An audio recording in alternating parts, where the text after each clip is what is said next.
جربنا كل اشكال الباستا عشان نقول لكم الفرق بينهم واحسن صوص تعملوه مع كل نوع. فمعانا في الجزء الاول الشرايط والفراشات والريجاتوني والفوزيلي، فاهلا بيكم في موسوعه الباستا.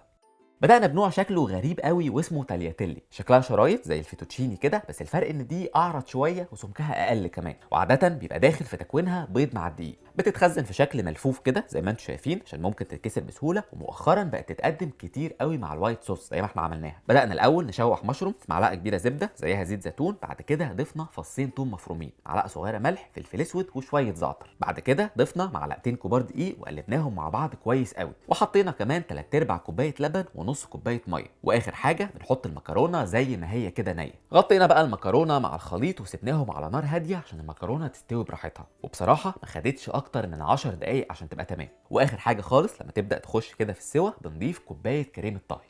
اهم حاجه في النوع اللي قدامكم ده انه عشان رفيع خالص بيستوي مع الصوص، فبيطلع شارب كل الطعم اللي فيه.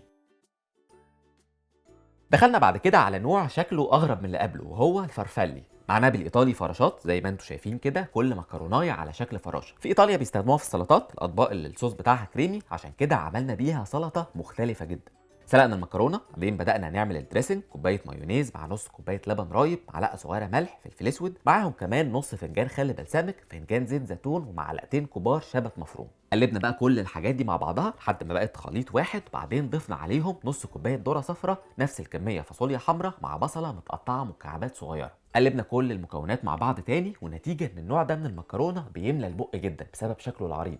والسلطه عامه غنيه جدا، مفيده، تنفع في الصيف، ولو حطيت جنبها قطعه بروتين هتبقى وجبه متكامله. دخلنا بعد كده على نوع اسمه فوزيلي، دي بيبقى شكلها حلزوني واصلها من جنوب ايطاليا، وزمان كانوا بيعملوها من المكرونه الاسباجيتي العاديه خالص، بس بيلفوها على اعواد كده عشان تاخد الشكل اللي انتوا شايفينه ده. المهم النوع ده بيبقى مناسب جدا مع الصوصات الدسمه والتقيله، عشان الصينيه اللي انتوا شايفينها دي بتاعه المكرونه بتشيل الصوص جواها، والموضوع بيبقى حلو قوي. عشان كده قررنا نعملها مع صوص ايطالي مشهور قوي، وهو صوص البيستو. سلقنا المكرونه عادي، بعد كده بدأنا نعمل الصوص بتاعها. عندنا كوبايه من ورق الريحان، نص كوبايه عين جمل، ومعاهم 6 فصوص توم، عليهم كمان فنجان زيت زيتون، معلقه صغيره ملح، فلفل اسود، وضربنا كل الحاجات دي مع بعض في البلندر لحد ما الخليط بقى بالشكل اللي انتوا شايفينه ده. الخطوه اللي بعد كده نشوح الاول شويه توم مفرومين مع زيت زيتون، ونتبل برشه فلفل اسود. نضيف بقى المكرونه مع البيستو اللي عملناه، نقلب كويس جدا عشان الصوص يوصل لكل حته. واخر خطوه الفينش بتاع اللوحه الحلوه دي، رشه الجبنه البارميزان اللي بتودي الطعم في حته تانية بجد مش مبالغه. الوصفه دي مثاليه مع المكرونه الفوزيلي، كل واحده مكرونه فيها ميكس نكهات فظيع، ريحان على عين جمل على توم وزيت زيتون، حاجه لازم تتجرب.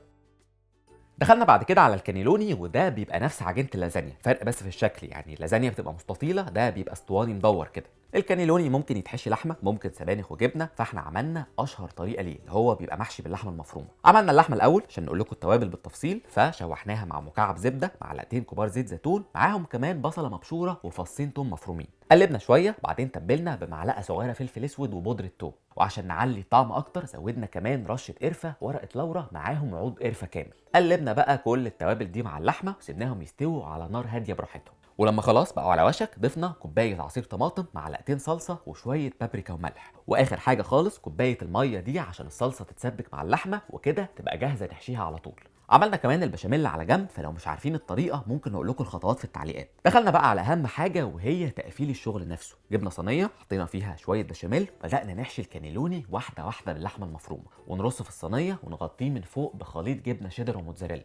اما الطبق اللي بعد كده فبنحط كمان بشاميل لحد ما نغطي خالص، وبعدين بنزود شويه جبن على الوش عشان تتحمر وتدينا الشكل اللي انتوا عارفينه. وطبعا بندخلها الفرن على درجه حراره 200 لمده 35 دقيقه. طبعا شكلها بس يجوع، عجينه الكانيلوني شاربه من صوص اللحمه ومن البشاميل والجبن، وحاجه يعني اخر طراوه. جربنا بعد كده اللازانيا وعملنا الطريقه الاصليه ليها. طبعا هي عباره عن مستطيلات كده كبيره، بس هي مكرونه عادي. استخدمنا باقي كميه اللحمه والبشاميل اللي عملناهم في الكانيلوني، وبدانا نشتغل على طول.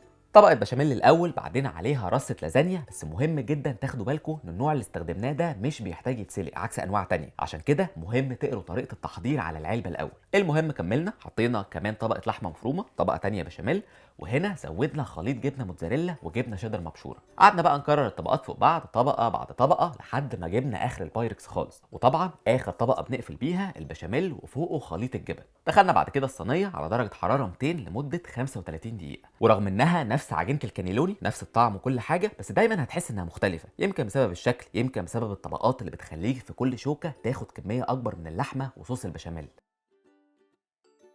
النوع اللي جربناه بعد كده اسمه ريجاتوني، شكلها اسطواني مضلع من بره، بتتعمل من دقيق ميه من غير بيض ولا اي حاجه.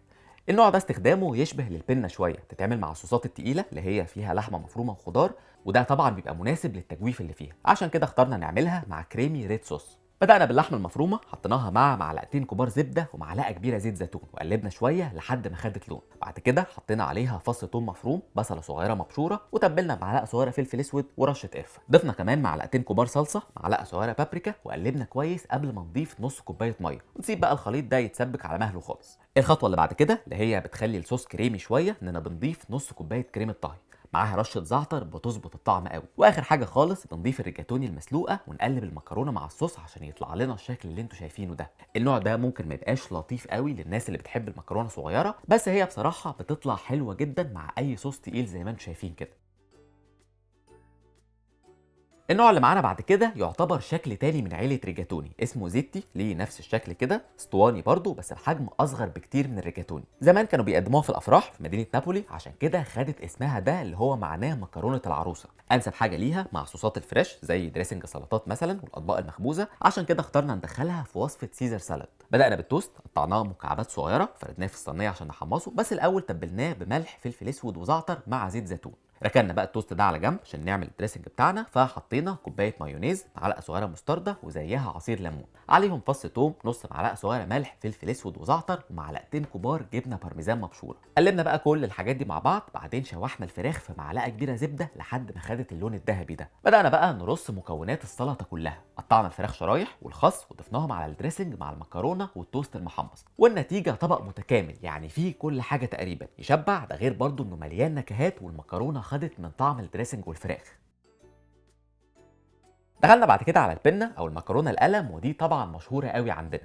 النوع ده مناسب جدا لاي صوصات تقيله، سواء كريمي او بيستو، اي حاجه. ممكن كمان تتعمل مع صلصه الاربياتا اللي هي بالمناسبه طبق تقليدي وقديم قوي في ايطاليا. شوحنا بصله صغيره مبشوره مع معلقه كبيره زبده وفصين توم، بعد ما ريحتهم ظهرت ضفنا عليهم نص كوبايه صلصه وكوبايه ميه، واول ما الخليط بدا يتسبك تبلناه بمعلقه صغيره ملح وفلفل اسود. ضفنا عليهم كمان ربع كوبايه زيتون تقطع حلقات كده، معاه معلقتين كبار جبنه بارميزان مبشوره. واخر حاجه خالص بنضيف المكرونه المسلوقه. طبعا الطعم قريب جدا من المكرونه بالصلصه العاديه خالص بتاعتنا، بس الزيتون مع الجبنه زودوا نكهه مختلفه شويه.